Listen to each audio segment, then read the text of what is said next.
Welcome to the SwimSwam podcast. I'm your host, Coleman Hodges, and joining me today, national teamer, World Championships finalist, NCAA All-American, Zach Harting.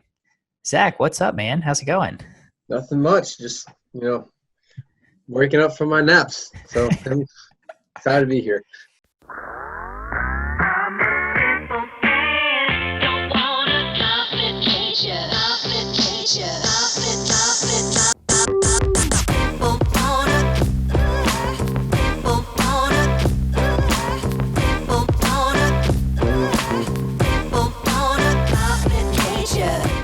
I'm excited that we got you on here. I have so much I want to talk to you about.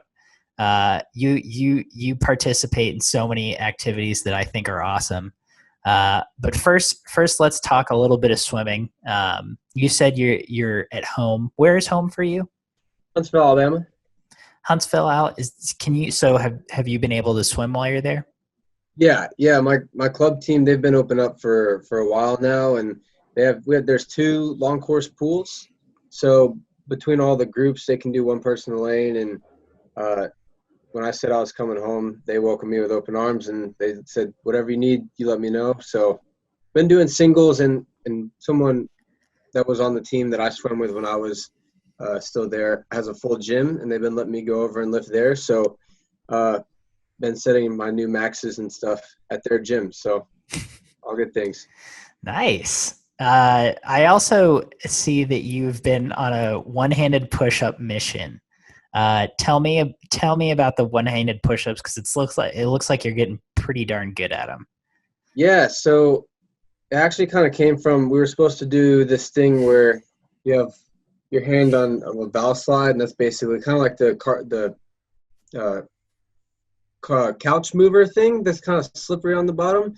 Mm-hmm. And you kind of go down you only have it on one hand. You go down, and this hand that's on the slippery thing goes out, and you come back up. But we didn't have those, so I was like, well, it's basically just a one-handed push-up. And so I started kind of at a probably 45-degree angle, not all the way down, because I figured you got to work into that. And there was a stance. I've kind of played around with it before, but there's a technique to doing it. And so I just kind of started 1 week at a time, kind of trying to lower myself down all the way to the ground, and watched Rocky do it in his thing to see how he did it. Took some inspiration from that. And I noticed his stance. I was like, all right, well, if that worked for him, then surely it could work for me. But it's a great fly exercise, I've come to find out, because it's basically all in the lats. Your lats the next day are just absolutely shredded, because it's basically a lat push at the end of the day. So it is hard on your elbows, so do be careful if you do try to start doing it, because all the little tendons in your elbows are supporting your whole body weight. So do be careful with that. But it's a lot of fun, and I think it looks really cool. So that's an added bonus. From what I've seen of your Instagram, I can confirm it does look cool, at least to me.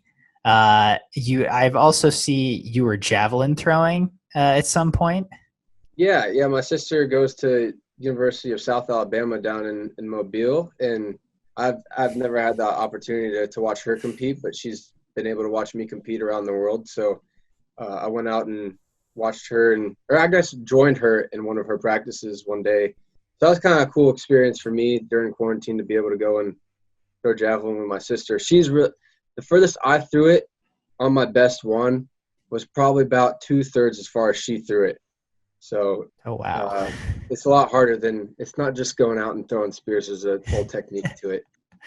Did you learn the technique? What's in the technique?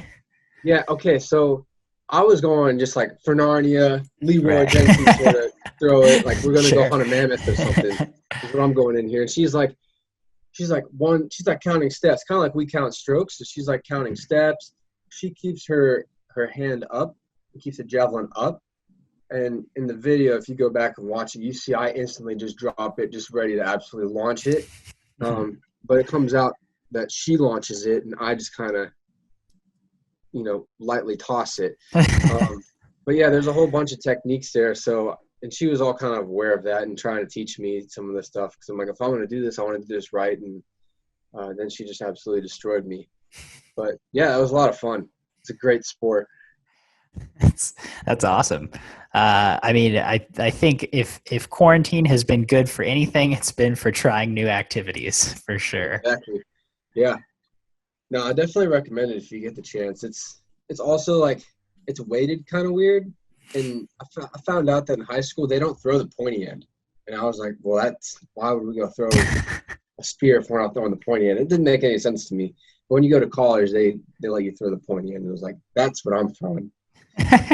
So That is really interesting. I mean, I guess, for high school students, maybe they're a little less experienced. They don't want right. anyone getting hurt. Um, so tell me about some of the other activities you've partaken in during quarantine. Where, maybe let's start in mid-March when you found out, when everything started getting canceled. Yeah. So what did I do? I kind of threw my sleep schedule to the wind, so I kind of stayed up and watched a lot more movies and stuff than normal because I didn't have a good reason to go to bed. So I was like, I can just wake up whenever. So I added a lot more movies and stuff to my list. Actually, around that time, I started becoming a big board game guy. So it's really the perfect time to become a board game guy. If there is any better time, I don't know. But no, I'm not talking like the Monopolies and the Clue and Sorry. I'm talking like those are great games, like to kind of get you in. But I'm talking like kind of the Those are great gateway games. right. I'm talking like the Big Bang Theory. The games they have on their shelf are the games that I like to play. Mm-hmm. And so ever since I came home, my dad's also a board game, I guess, kind of collector. So it's a great way to spend time with family and friends and kind of not be plugged into the TV or anything. And then you get the funny stories afterwards. And it's a good way to kill a couple times and a couple minutes and have fun. Absolutely. I'm a, this is what my friends and I did on Saturday nights in college. We would go to someone's house and play, geeky board games like this. I'm a little curious personally. What board games are we talking here? What Yeah. have been a couple of your favorites? Yeah, so I'm a big fan of Terraforming Mars. My dad's got a couple expansions for that. That's a really cool one. Very in depth, takes a little while to play, but the whole theme and everything is really great there. There's a tile placing game called Carcassonne or Carcassonne. I don't know exactly how you pronounce that, but that's a good one. I would recommend that. That's a really easy one, kind of around the realms of Catan. My dad just got this game called Imhotep, which basically you're a builder in Egypt. We've been enjoying that. That's a quick one. Isn't that the mummy's name in the Yeah, movie The yeah. Mummy? Okay. Well, the Imhotep, I guess, was he was one of the builders and designed all of Egypt and designed the first pyramid or something. So it's kind of you're building up Egypt, and they chose his name as the name of the game. Nice. Then my dad got me another game as like a graduation gift, Marvel Champions, which is cool because it's also one player. So if whenever quarantine's over and my roommates don't want to play with me, but I want to play, I can still go play. So those games are also welcomed and appreciated too. Nice. That's that sounds like quite the collection. And again, I think you said it best. What better time to get into to really get into something than quarantine? And you can always bring different friends to go doing this and that and stuff. But I don't know. It's a nice, relaxed way to spend an evening. Absolutely, I hear that. I think if we played more board games, we'd probably all be a little bit happier. Maybe, I don't know, maybe we'd just get more arguments and everyone would be would hate each other more. But who Depends knows? on the game. Seriously, we would always, if we were feeling like ornery on any given night, that's when Monopoly came out. We were like, all right, if I'm okay with losing friends tonight, we can play Monopoly. Yeah, that's a game you guys have to have a good bond established. That way, by the end, you have like something you can repair from. Right. You're already hating someone. The friendship can survive. Exactly. So was there ever a time when you were out of the pool during quarantine? Were you, how creative were you getting with your out of the pool workouts? Yeah. So There was probably a span. It was a couple weeks. I don't know the exact number. It was upwards of 3 or 4 though. Just kind of to ballpark it. So it was that significant in itself. But Arthur was great and let us kind of go to the pool and get one of the stationary bikes because we didn't have one and they weren't being used at the pool. So he was like, you guys can borrow them and then just bring them back when we have pool access and stuff again. So he looked after us there. And so we kind of did some of that. So one time I watched a movie while I was biking. That turned out to be a good way to kill 2 hours with a workout and also watch a movie. I kind of was just trying to take it one day at a time because it's not an easy thing to train for. Train when you don't have a reason to train and you could easily just kind of slack off. So I just kind of tried to take it one day at a time. I had some fitness bands, so I was doing some of that stuff in the garage. And I was trying to do like 100 curls and 100 like tricep extensions. And after like that, like I couldn't bend or extend my arms. So I just kind of like hung for the rest of the day at this like little sweet spot and still ached. Started going on runs probably about 3-4 times a week, given like a day or two in between so I didn't get like shin splints or anything. Mm-hmm. I struggled with it, but I just kind of tried to take it one day at a time and tried to make that workout really good and then just kind of be done with that for the day, just to kind of stay in shape so that by the time that we were back in the pool, I wouldn't be like after Worlds. I had 2-3 weeks off and was trying to gain as much weight as possible just to prove I could. So I gained 15 pounds. So I was trying to not do that and be in that situation again. That's the best way to put what I was trying to accomplish. How did you go about gaining as much weight as possible? Yeah, so everything you're told to not eat as a kid because it's not healthy and you need to like take care of your body. That's what I did. Pop-Tarts, toaster strudels, waffles, French toast sticks. French toast sticks were big for breakfast. Lunch was like pizza rolls and chicken nuggets, and then we had like we never did like pizza rolls for lunch and then pizza for dinner, but we do like pizza and like there's this Greek place right down the street that I really like that gives you a lot of food. So I got the lamb gyro from that. Basically just tried to eat as unhealthy as I could for like 3 weeks. And I would eat like a nice meal every now and again, but I was a lot more relaxed with it than normal. Sure. I know for me personally, if I start eating like that after a few days, like my body starts to reject it. And it's like, I start hurting physically and my body starts saying like, yo, like, give me something real. Did you ever hit that point? Did you just bust through that wall? Yeah, but like, I'm not normally the guy that's able to gain weight in season just because of how much we swim and work out and stuff. It's like almost, I think it's almost impossible to get that amount of calories that I need in to gain weight. But like maintaining is what I do really well. I don't really go down. Got a nice little thing. So I was just trying to put on as much weight as I could because I figured I could shape that and kind of mold that back around. And I lost it again within another 3 weeks, just like I thought I would. But I was like, I can turn this back into muscle. I'm sure Arthur will slim this right down. And they did. But yeah, I had nice meals and tried to eat a lot of what I normally did anyways because my metabolism was still super high. So I still had to feed myself super nice. It's just I'd had that extra scoop of ice cream afterward.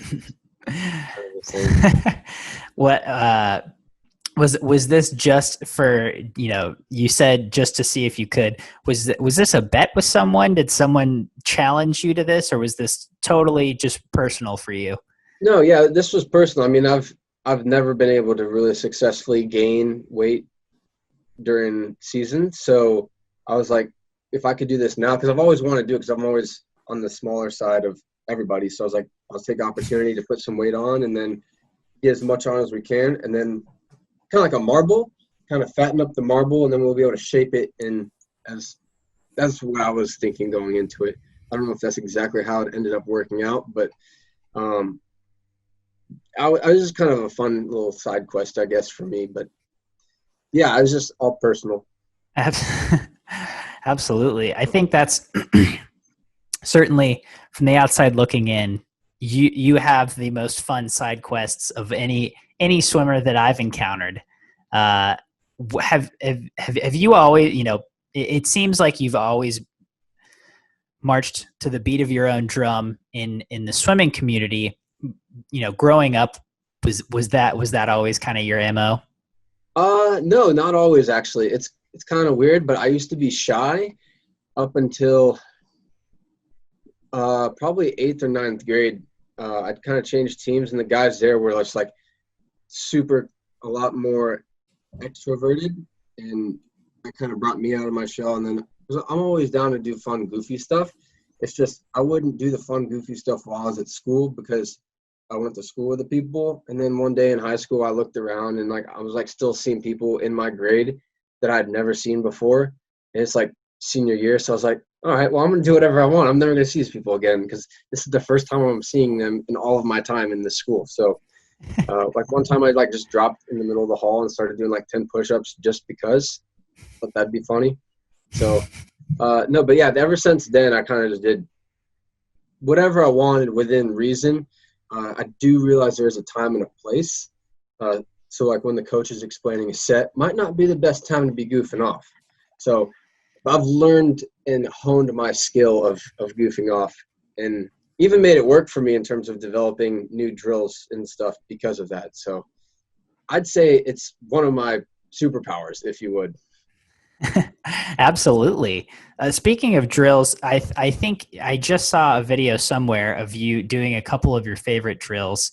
Uh, where did the one where you're going really high and Yeah. really low? Tell me about the development of that one. Yeah. So that was a high school meet drill. We were warming down and we were doing some IMs. I think it was like a 3 200 IMs as part of the cool down set or something like that. And I was a flyer. And so I caught whoever was in front of me going fly. So it's like, I'm not like we're warming down, it's into practice. I don't want to run over their feet. I don't really want to go around. Like they'll get their room on their backstroke. We just got to get there. Mm-hmm. So I was like, well, instead of just kind of gliding and stopping, I was like, I'll just see how high I can go and let them kind of go forward and create the space that way as a sort of screwing around thing, I guess. And I was like, let's make it a game. How high out of the water can I possibly get? And then I'm like, I got out pretty high, and I was like thinking to myself, like, wow, this is like pretty good. And I was like, well, what if we take this? Because in order to do that, you got to snap through the back of the arms. You got to snap the kick, which is what my club coach was trying to get me to do better. And so I was like, well, what if we try to do that, but instead of going up, we try to go forward? And that's kind of like the light bulb kind of came on. And then I played with it on the next one, and it worked. And I was like, okay. But it gave me a nice feeling of being able to control your body, where your body's going, and then being able to really know when your body's going forward. And so it's not an easy drill to do, so I don't do a whole lot of it, but I do like to do it every now and then and again, just to kind of become aware of where my body's going. Because the worst thing you could possibly do in fly at the end of a race is go up. So if you know what that feels like, then you can just know and not do that and just go forward. Yeah. I saw that video and I really thought it was a very cool drill. I really liked it. Were you always a butterflyer? Butterfly was always one of my strengths. I used to also be a backstroker. Breaststroke, never. But because of the fly and back and my freestyle was solid, I was an IMer back in the day. But then they needed me on the 100 fly at conference, so I got to drop the 4 IM, and I think that was for the better. Though every now and then again, I'll go train some IM just to quote unquote get back to my roots. What they think is good for me. Are you talking at conference like at ACCs? You swam the 4 IM? Yeah, I swam the 4 IM there freshman and sophomore year, but that's about it in terms of like when I was 10, I was an LSC backstroker. I think I won one of the events one time. I touched the guy, but the backstroke didn't carry through the age as my fly did. So, gotcha. So when you, first of all, when you were in high school, what how'd you decide on Louisville? Yeah, so my recruiting story is kind of weird because they always tell you to start early, like freshman, roughly freshman year, you have like your head on your shoulders and kind of know what's going on, which means in middle school you kind of got to start researching how it works.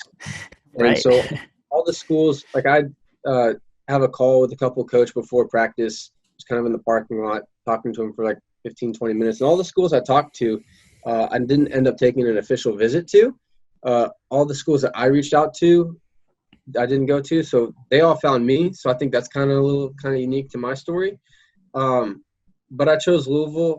We went back up after my last recruiting trip, just to kind of verify, I guess, for me that was where I wanted to go to school. And as soon as I got back on campus, I was like, this is home. I had a lot of fun with the entire team while I was there, and I liked the coaching staff. I liked the facilities.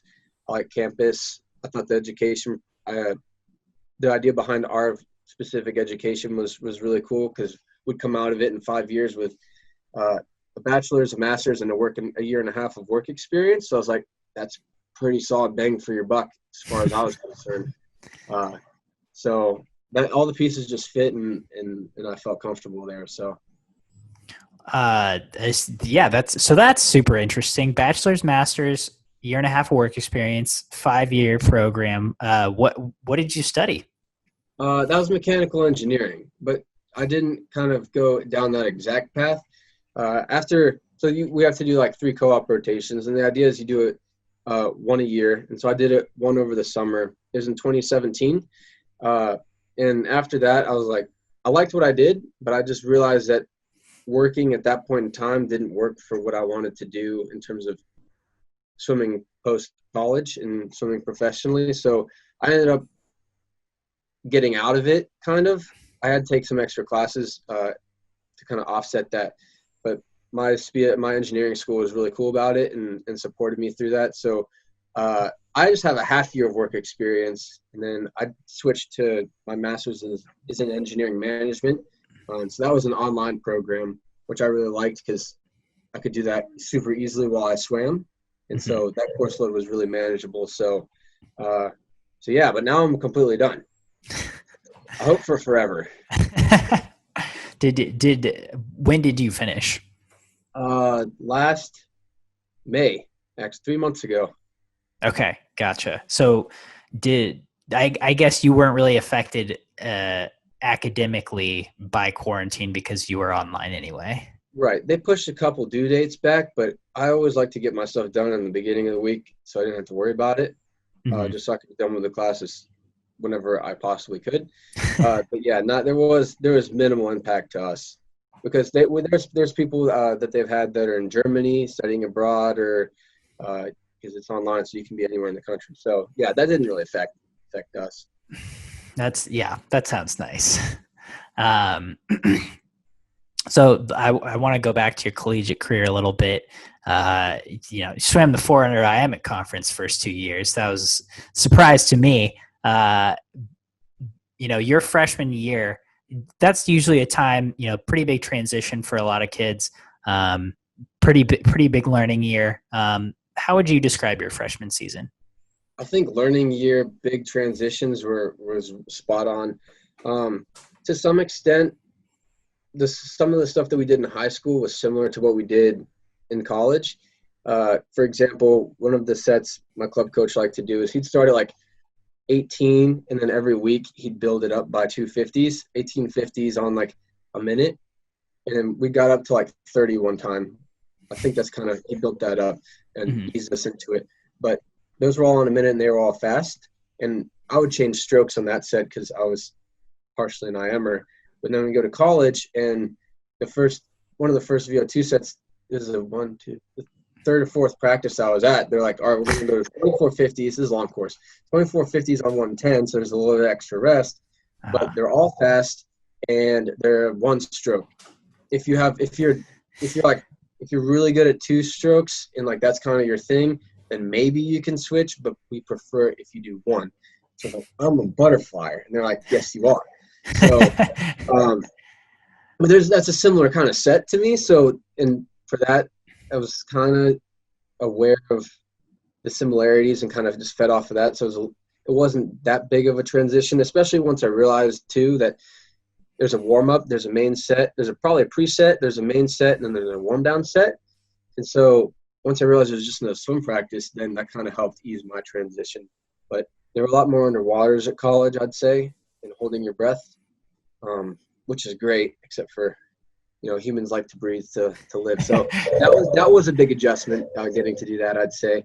And then the lifting was a lot different than what I was doing. But it was good because my form got a lot better and stuff, and now I got a good form to work off with the rest of my life. So that's pretty dope.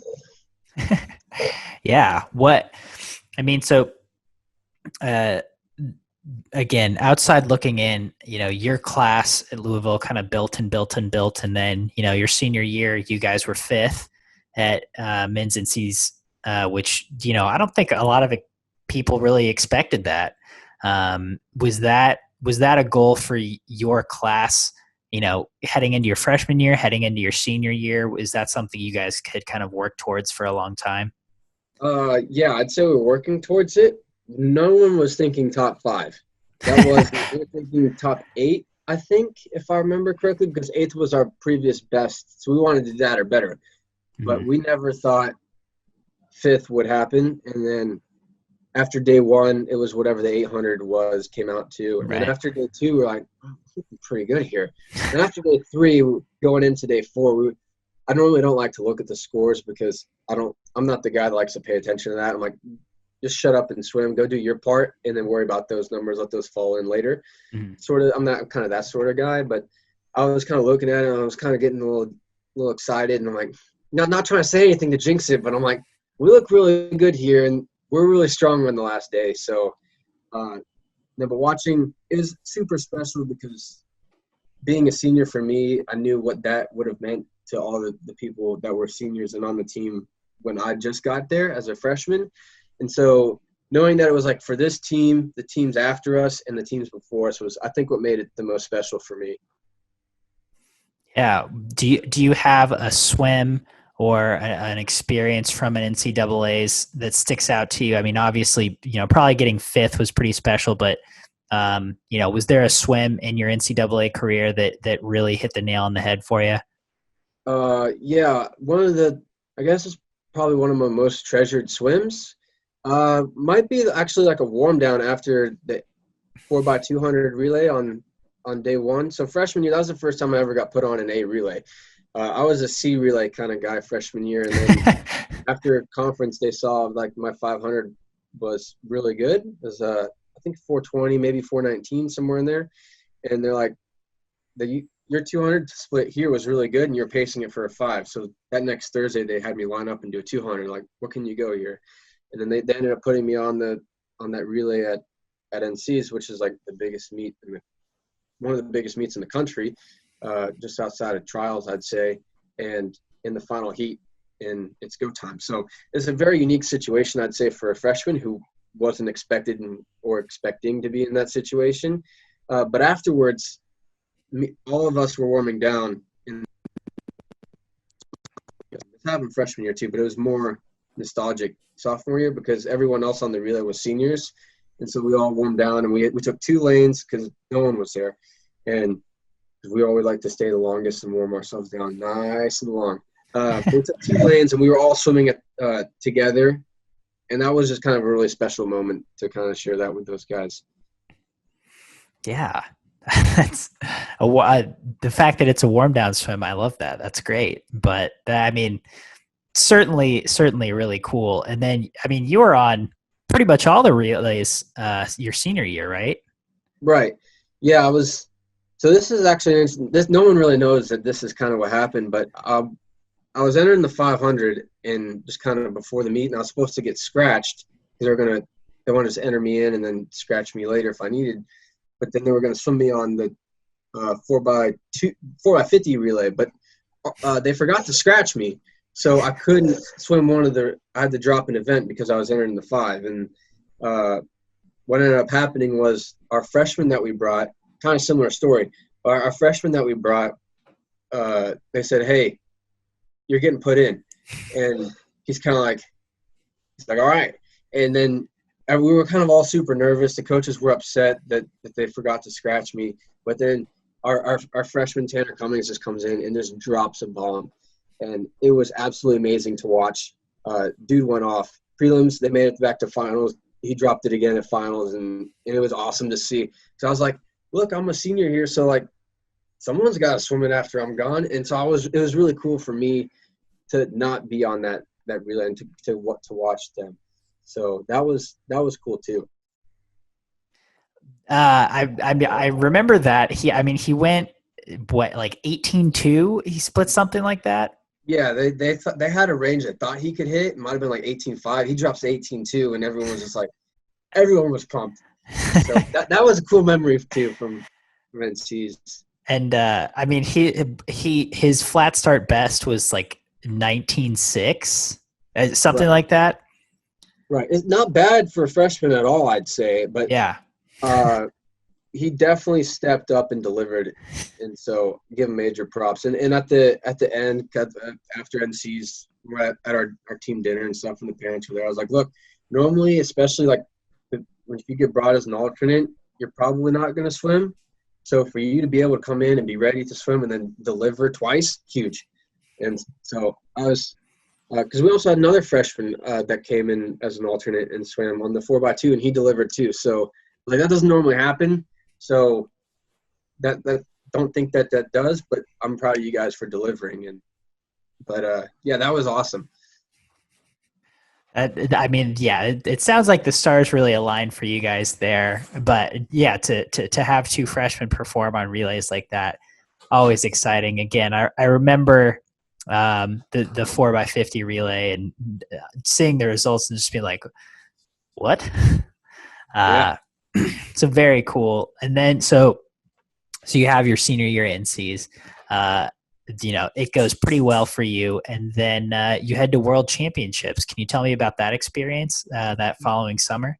Yeah, so I was actually pretty pumped for Worlds because normally you have to go to a meet, taper for that, make it, which is in and of itself not easy task, especially I'd say in my discipline. Not that any other discipline is easy, but 2 fly is very competitive right now.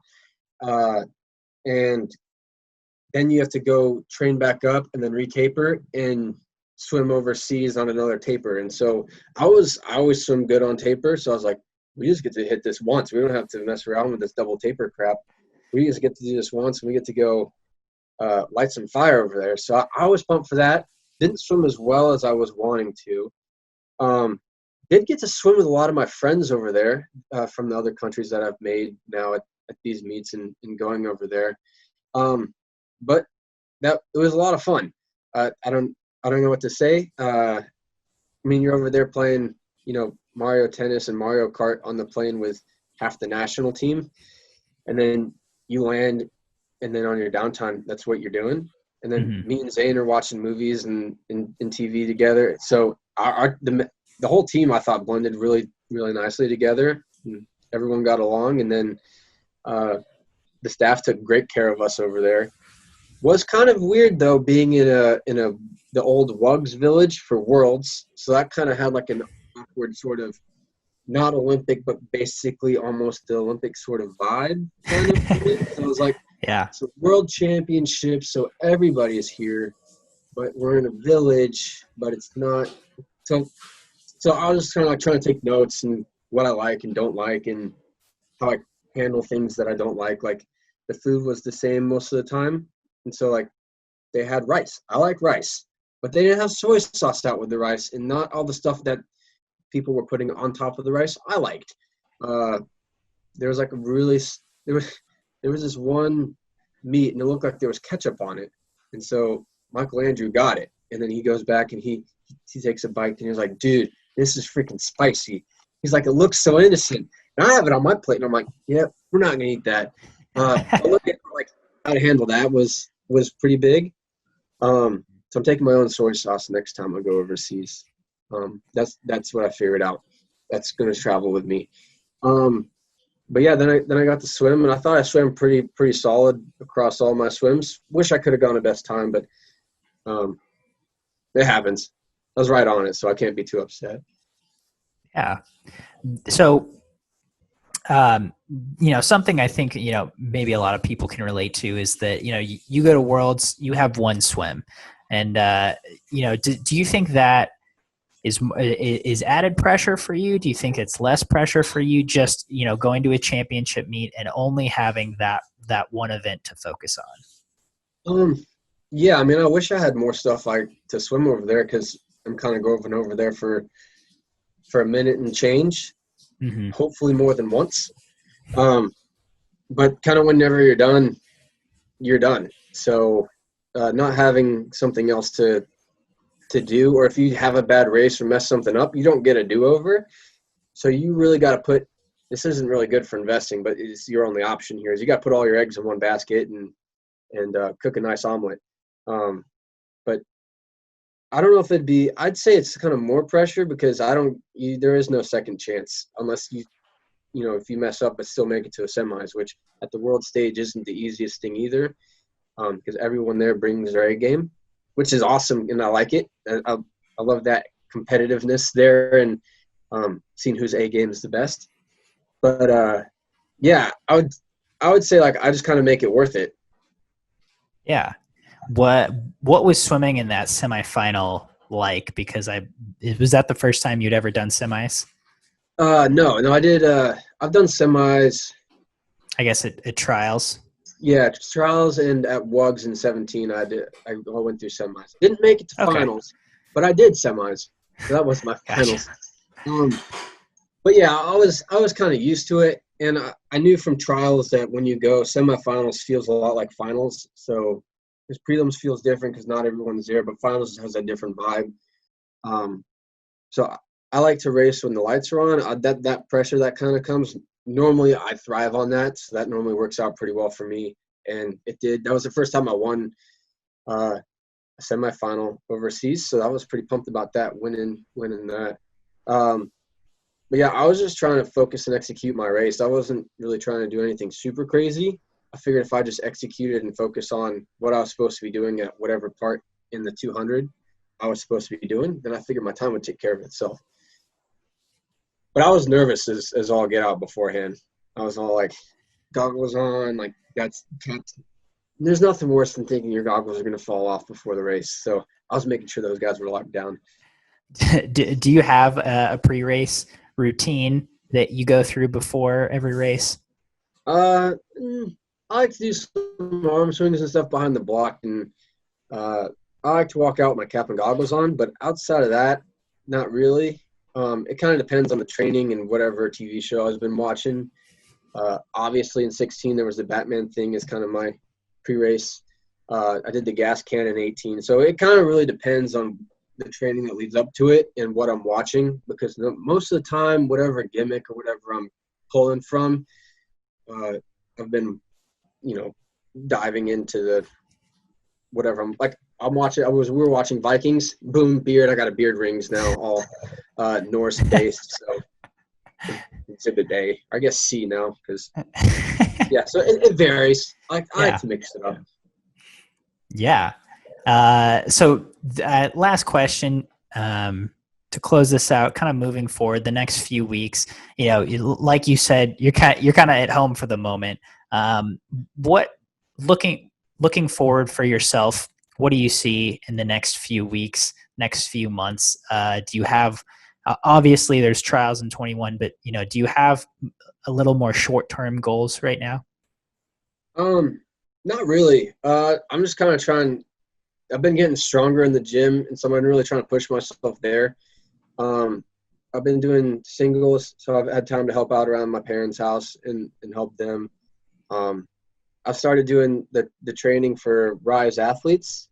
I think Rebecca Sony talked about that last time she was on here. So I'm about 75-80% through my training there. And that's been really cool, kind of the process there, because it's a lot of different things that I'm being trained on, but kind of have learned the hard way or just kind of been doing all along, but learning the technical stuff behind the mental game. So that's kind of cool. So even though I'm hoping to mentor some kids, and even though I'm be mentoring them, the stuff I'll be teaching them, I'm sure I'll be learning from too. So using that opportunity to kind of start with that is kind of cool. And then there's ISL coming up, and I guess USA Swimming has a couple meets lined up for the fall, and so hopefully you get to go to one of those and see what happens. Nice. Well, I mean, yeah, it sounds like you got a pretty full plate. Zach, any parting thoughts before we close out here? No. Just if you want to see my one-arm push-ups, head over to my Instagram or Twitter. I guess my Twitter's where all my thoughts go. So if you want a funny joke or two, then that's where I put them. And that is at Harting Z, correct? Yeah. Instagram, Twitter. That's where I'm at. But yeah, if you want to check out my beard with my beard rings, I'm swimming with it now. Actually figured out this is actually kind of important. It's so long now that I think I have to put it in the beard ring to kind of help keep it out of my way. Otherwise, the water kind of slings around from it, and that's not what you want to be dealing with mid fly set. So, yeah, it's all tied down. It looks great. Big fan. I couldn't agree more. If you're listening, if you're not watching out there, you need to come watch because Zach's beard looks great. I think you and Patrick Mulcair are the only two swimmers I've ever seen with beards this long. Really? And it's awesome. I'm a big fan. Yeah, I'm hoping to be the first one to compete with a beard ring. And that's my side goal. There's my side goal. There's my short-term goal. After that, then maybe we'll think about trimming it up. But until then. Well, I think that's awesome. Zach, thank you so much for taking the time to talk to us. Yeah, thanks for having me. This was a lot of fun.